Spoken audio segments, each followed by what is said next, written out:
고린도전서 1장 1절부터 9절까지 말씀 다 찾으셨으면 제가 봉독해 드리겠습니다.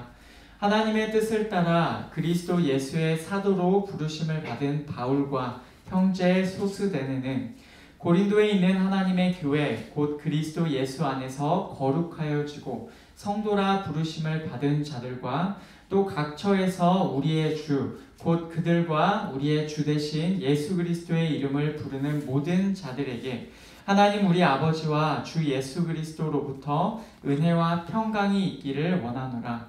그리스도 예수 안에서 너희에게 주신 하나님의 은혜로 말미암아 내가 너희를 위하여 항상 하나님께 감사하노니 이는 너희가 그 안에서 모든 일 곧 모든 언변과 모든 지식의 풍족함으로 그리스도의 증거가 너희 중에 견고하게 되어 너희가 모든 은사의 부족함이 없이 우리 주 예수 그리스도의 나타나심을 기다림이라.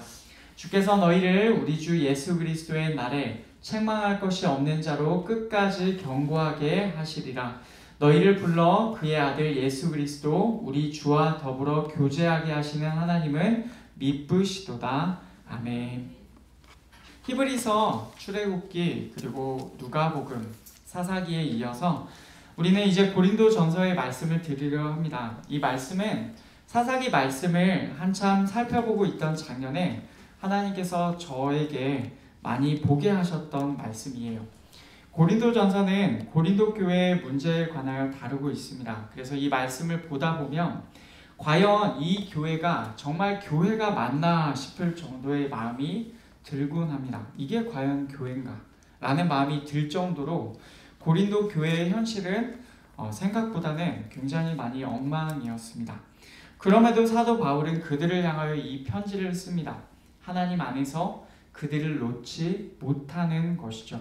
그는 교회가 교회답지 못한 모습을 보면서도 들으면서도 끝까지 하나님 안에서 권면하려고 노력합니다. 오늘은 고린도전서 1장의 처음 부분을 함께 살펴보기를 원합니다. 과거와 현재와 미래의 관점으로 고린도 교회 사람들에게 어떤 말씀이 주어지는지에 집중하면서 오늘 함께 말씀을 살펴보기 원합니다. 우선은 고린도전서의 간단한 배경을 살펴보는 것으로 시작하려고 합니다.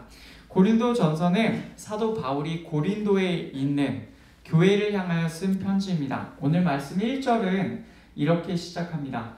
하나님의 뜻을 따라 그리스도 예수의 사도로 부르심을 받은 바울과 형제 소스데네는 아멘. 사도 바울과 형제 소스데네는 고린도 교회를 향하여 편지를 쓰고 있습니다. 우리가 바울은 잘 알죠. 그런데 소스데네는 누구인지 정확하게 알지는 못합니다. 다만 그가 지금 바울과 함께 있다는 점만 추측해 볼 수가 있을 뿐이죠. 그래서 우리는 다른 많은 신약의 서신서들, 편지들처럼 사도 바울이 이 서신을 썼다라고 그냥 그렇게 우리는 생각하고 있습니다. 그러면 바울과 고린도 교회는 구체적으로 어떤 관계가 있었을까요? 그래서 편지까지 쓰는 걸까요? 그 내용이 우리가 사도행전을 좀 살펴보아야 하는데 사도행전 18장에 나옵니다. 사도 바울이 2차 전도여행을 하고 있을 때 고린도에 들른 적이 있습니다. 사도행전 18장 1절을 보시면 그 후에 바울이 아덴을 떠나 고린도에 이르러 라고 나오죠. 바울은 아덴, 즉 이 시대 그리스의 아테네에서 떠나서 고린도에 이르렀습니다. 거기에서 유명한 바울의 동료들을 만나요. 아굴라와 브리스길라 혹은 아굴라와 브리스가라고도 하는데 그들 부부를 만납니다. 그들은 바울과 생업이 같아요. 그래서 함께 천막을 만들며 함께 복음 전파의 사명을 감당하였습니다. 바울이 이들을 만난 곳이 어디입니까? 바로 고린도입니다. 지도로 보시면 이게 그 지중해 인근의 지도입니다. 보시면 오른쪽 파란색이 이스라엘 전체의 지도입니다. 맨 아래쪽에 있는 지명이 예루살렘이고요. 그리고 맨 위쪽에 파란색의 맨 위쪽에 있는 지명이 안디옥입니다. 바울이 전도 여행을 시작하는 곳입니다. 그래서 흰색 길을 따라서 바울이 이렇게 2차 전도 여행을 떠납니다. 그리고 빨간색을 보시면 그 빨간색이 바로 아가야 지방이라고 하는 곳인데, 아가야 지방에 고린도가 있습니다.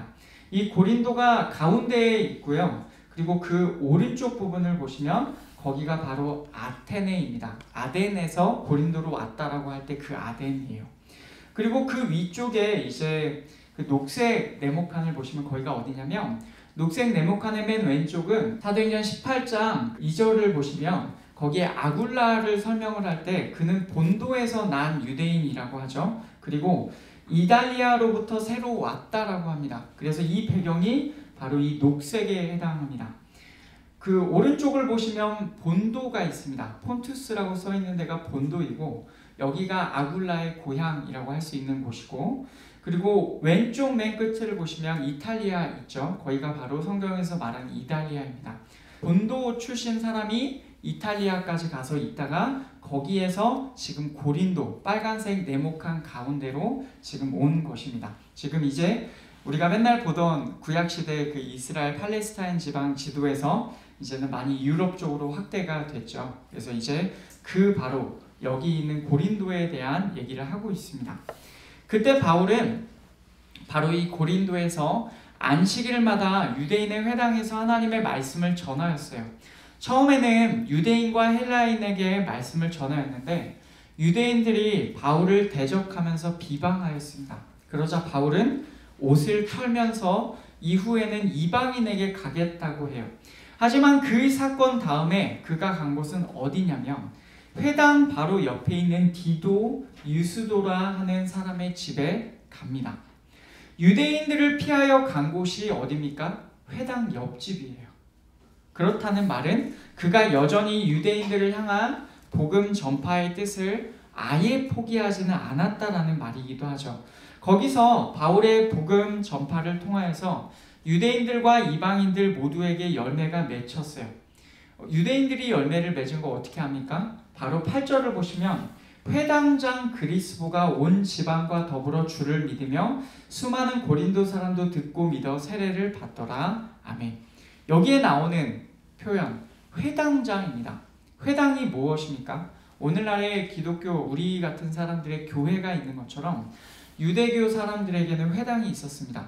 안식일마다 모여서 하나님의 말씀을 함께 듣고 토론하고 함께 그 말씀을 배우는 그 공간입니다.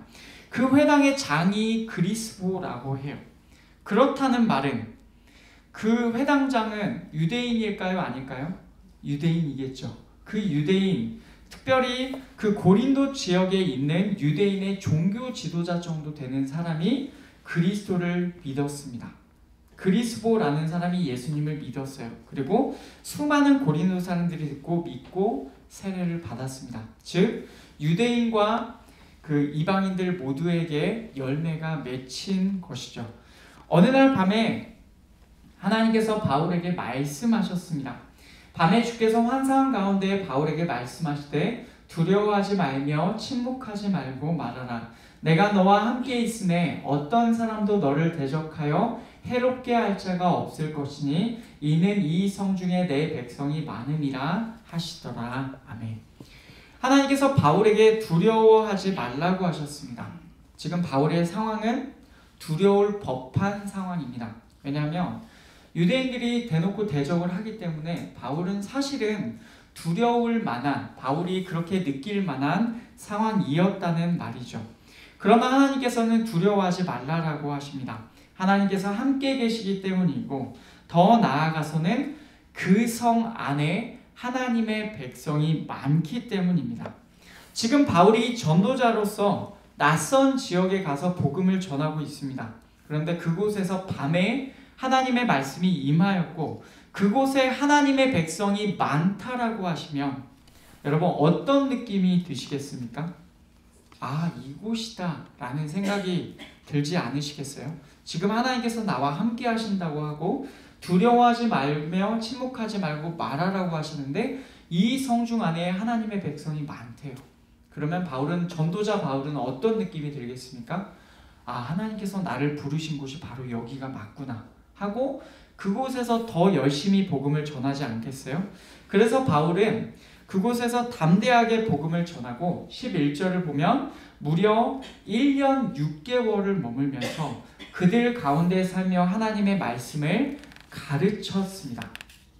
정말로 바울은 그곳에 머물기를 기뻐하면서 정말로 그 자리에 있는 하나님의 많은 백성들을 향하여서 하나님의 말씀을 전하였어요.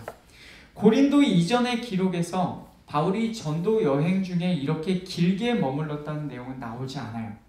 다시 말하면 바울이 전도 여행 중에 지금 현재까지 나온 전도 여행 중에 1년 반의 기간을 이 긴 기간을 머문 것이 고린도가 처음이었다는 뜻입니다. 이렇게 고린도 교회는 바울이 전도 여행 중 오랜 기간 머물며 직접 복음을 전하여서 교회를 세운 장소입니다. 고린도 교회는 이렇게 바울이 직접 복음을 전하여 세운 교회예요. 게다가 이곳은 하나님의 말씀이 임하여 이곳에 하나님의 백성이 많다고 말씀해 주신 곳입니다. 지금 우리에게는 바울이 이 고린도 교회에 쓴 편지 2편이 전해져 있죠. 고린도 전서와 고린도 후서입니다. 그러나 실제적으로는 편지가 더 있었던 것으로 보입니다. 고린도 전서 5장 9절을 보면 이 편지 이전에 바울이 그들에게 썼던 편지가 있었다는 것을 알 수가 있어요. 내가 너희에게 쓴 편지에 음행하는 자들을 사귀지 말라 하였거니와. 아멘. 여기 나오는 내용을 보시면 음행하는 자들을 사귀지 말라라고 했던 지금 이 편지 이전에 쓴 편지가 있었다는 것을 우리가 이 내용을 통해서 알 수가 있어요.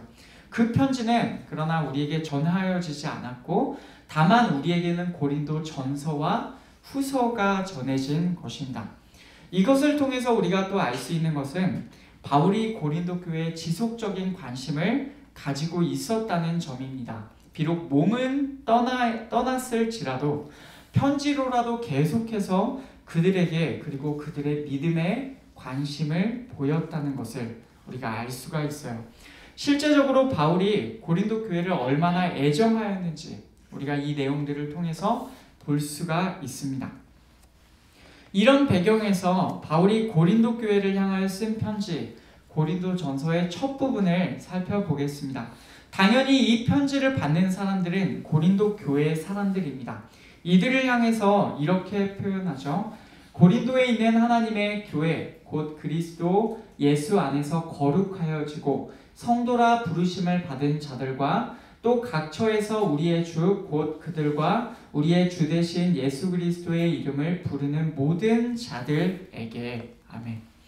고린도에 있는 하나님의 교회 곧 그리스도 예수 안에서 거룩하여지고 성도라 부르심을 받은 자들이라고 표현합니다. 고린도 교회를 하나님의 교회라고 표현하면서 거룩이라는 표현으로 그 교회 성도들을 묘사합니다. 고린도 교회는 그리스도 예수 안에서 거룩하여졌고 성도라고 부름받았습니다. 성도라는 말은 우리가 저번에도 보았듯이 거룩한 자들이라는 뜻입니다.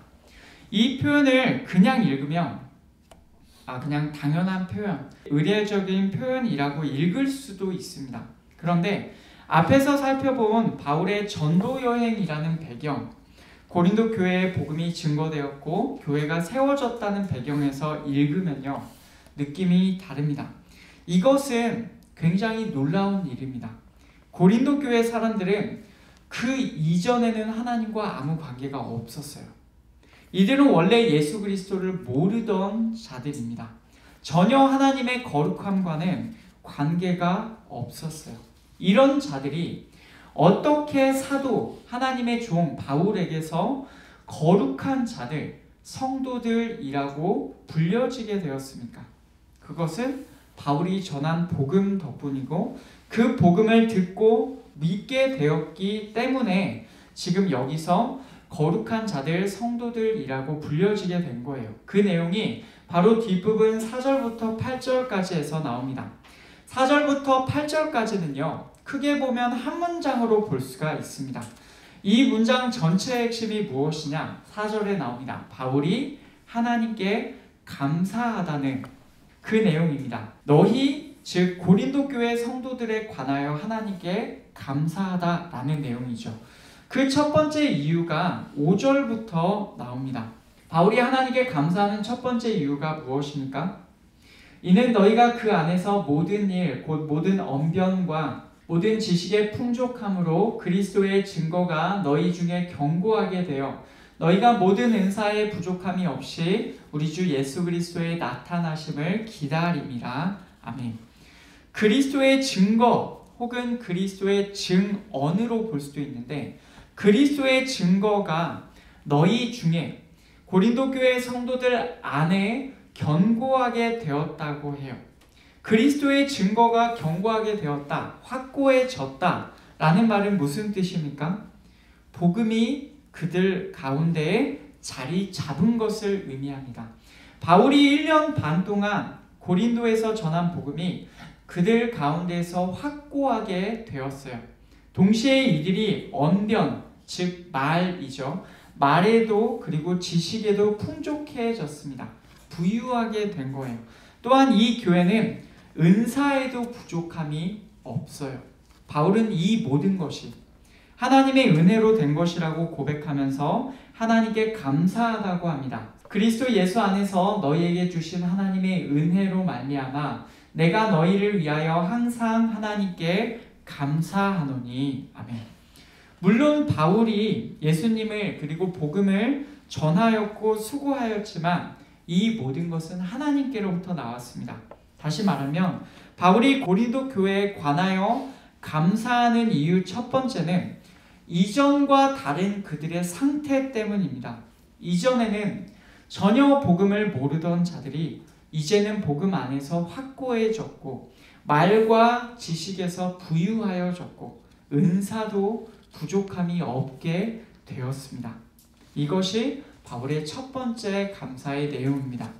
바울은 이제 그 뒤에 나오는 내용에서 한 번 더 감사의 조건을 언급합니다. 앞에서는 복음 안에서 확고해진 그들의 상태로 감사하였다며, 여기서는 이후에 그들이 될 상태에 감사하고 있습니다. 7절 뒷부분부터 보시면 우리 주 예수 그리스도의 나타나심을 기다림이라. 주께서 너희를 우리 주 예수 그리스도의 날에 책망할 것이 없는 자로 끝까지 견고하게 하시리라. 아멘.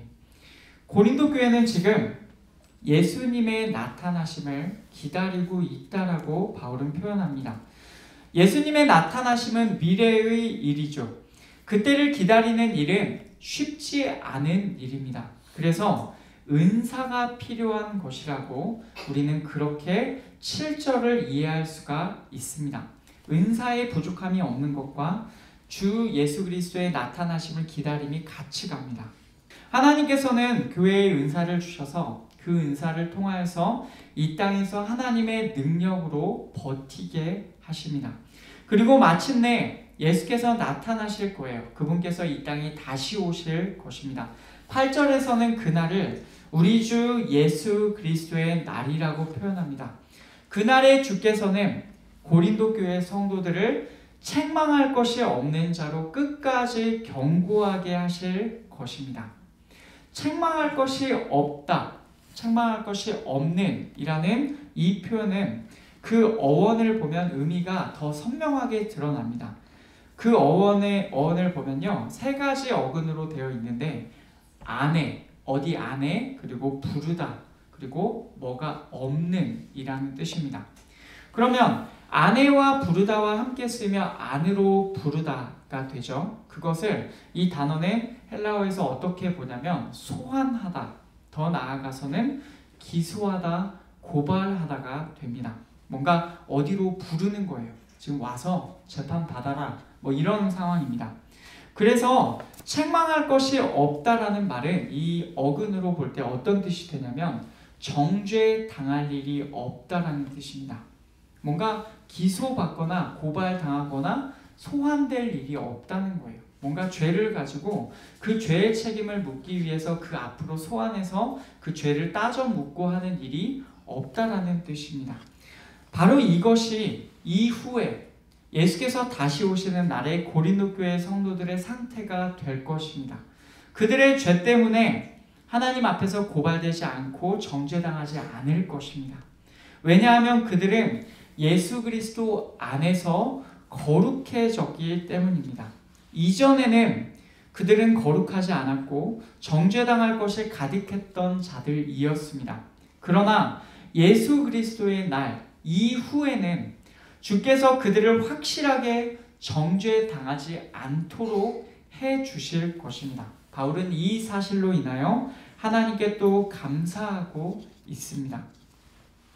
이렇게 바울은 고린도 교회의 이전과 이제와 이후를 명확하게 대비하면서 언급하고 있어요. 그들의 이전의 상태와 그들의 이제의 상태와 그리고 그들의 이후의 상태가 어떻게 될지가 보이시죠? 바울은 고린도 교회 성도들의 이런 시간의 흐름 가운데에서 하나님께 감사하고 있습니다. 그들의 이 모든 것들이 바로 다 하나님의 은혜에서 말미암았다라고 고백하고 있어요. 그런데 사실은요, 고린도전서 내내 우리가 깊이 살펴보겠지만 고린도 교회가 완벽한 것은 정말로 아니었습니다.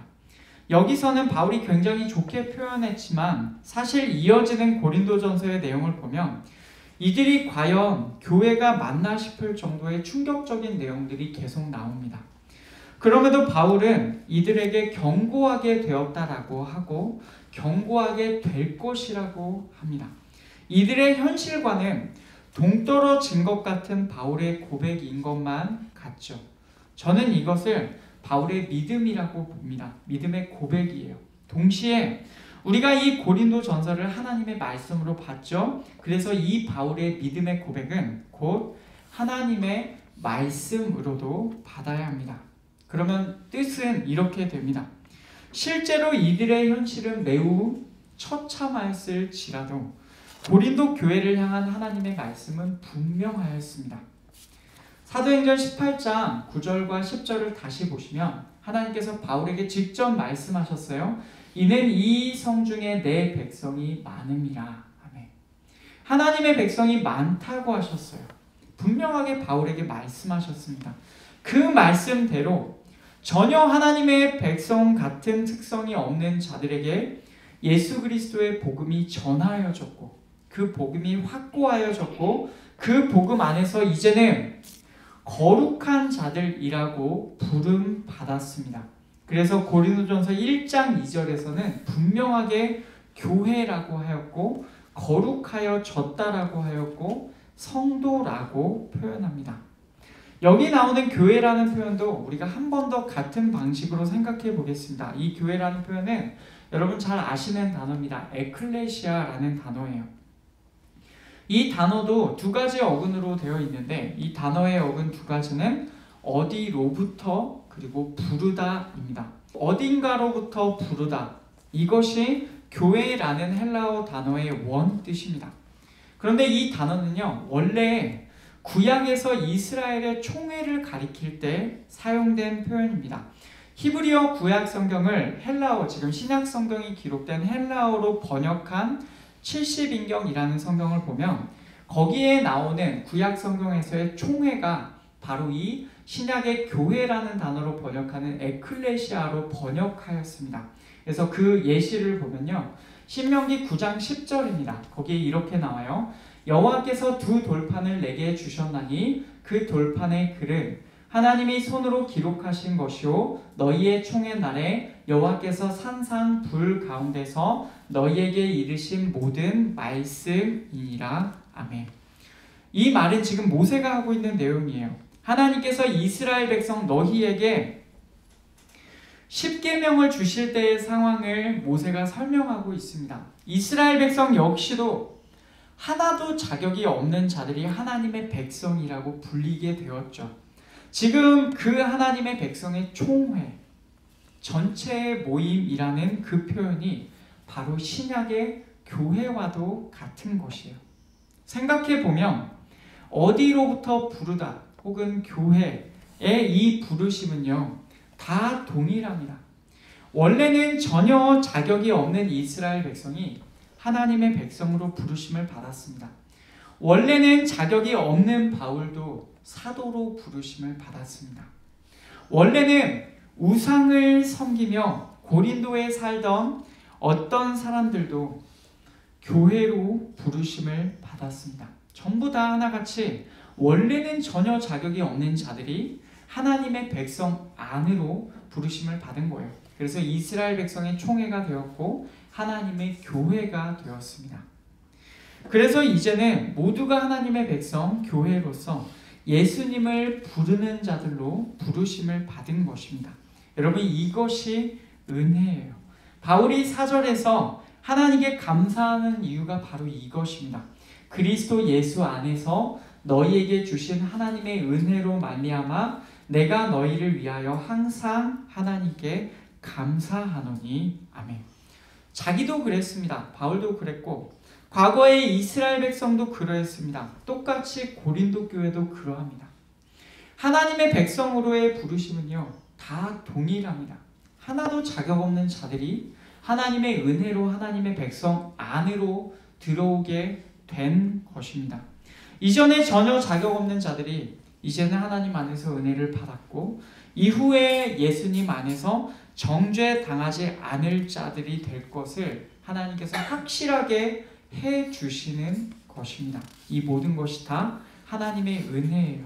바울은 고린도 교회를 향한 이 하나님의 말씀, 그리고 하나님께서 베푸신 은혜를 신뢰한 것으로 보입니다. 그래서 그곳의 처참한 현실에서도 하나님의 말씀대로 고린도 교회를 향하여 믿음의 선포를 하였습니다.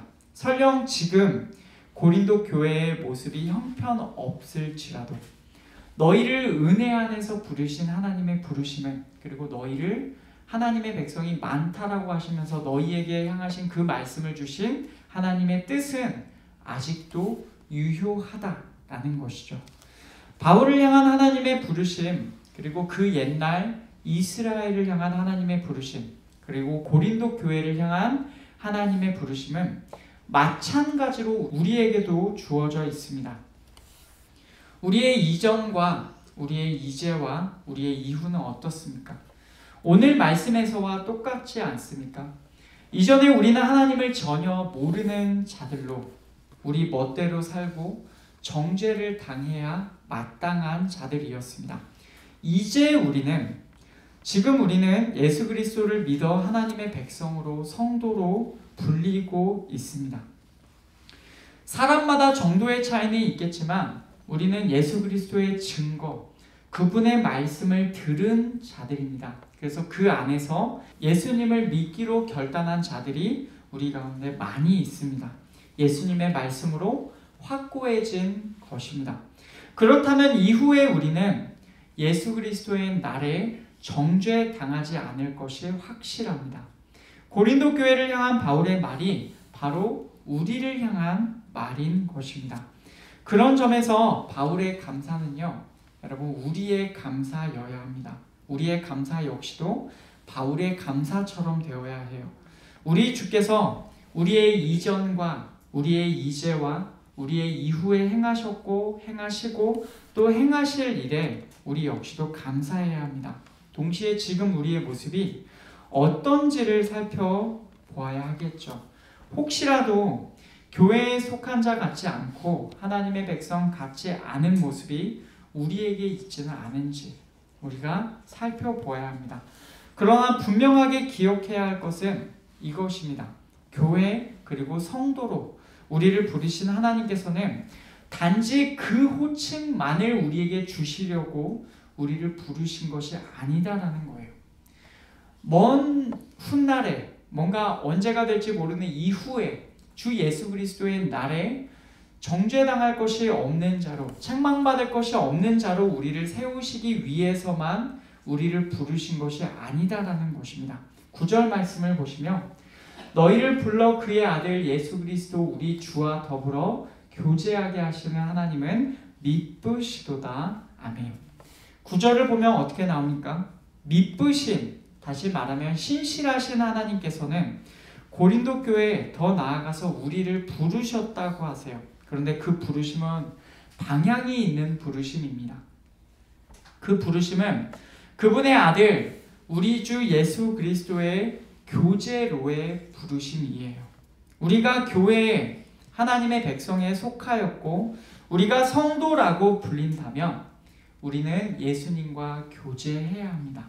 이것이 우리를 부르신 하나님의 목적입니다. 이 땅에서 우리가 살아감에 있어서 이 땅에서 이제 지금 우리에게 하나님께서 원하시는 것, 그것은 무엇이냐면 바로 예수 그리스도와 교제하는 것입니다. 그 일을 위하여서 하나님께서 우리를 부르신 거예요. 그리고 그 일을 위하여서 이전에 아무것도 아닌 자들을 지금 여기까지 오게 하셨고 이제 이후에 하나님 앞에서 책망받을 것이 없는 자로 만드십니다. 그리고 이제 지금 우리가 사는 이 시점에서 바로 그 일, 예수님과의 교제를 위하여서 우리를 불러주신 것입니다. 말씀을 맺겠습니다. 우리의 이전과 우리의 이제와 우리의 이후는 고린도 교회의 그것들과 같습니다. 이전에 우리도 거룩하지 않았고 정죄받아야 마땅했습니다. 그런데 이제는 하나님의 은혜로 우리가 성도라고 불리게 되었고 하나님의 백성의 모임이 하나님의 백성의 전체의 모임인 교회 안으로 들어오게 되었습니다. 이후에는 어떻습니까? 주께서 우리를 주 예수 그리스도의 날에 정죄당하지 않게 확실하게 우리를 보장해 주실 것입니다. 다만 이 땅에 사는 날 동안에 우리는 감사해야 될 것입니다. 예수님과 정말로 교제하면서 살아가야 할 것입니다. 여러분 이 두 가지를 기억하십시오. 하나님께 감사하는 것, 그리고 예수님과 정말로 교제하면서 사는 것. 여러분 이것이 바로 지금 이 시점에서 우리를 부르신 분명한 목적입니다. 고린도 전서를 살펴보는 모든 순간에 우리 모든 성도들 안에 감사와 교제가 회복되기를 간절히 원하고 이번 한 주부터 그 감사와 예수님과의 교제가 다시금 회복되어 가는 우리가 되기를 간절히 축복합니다.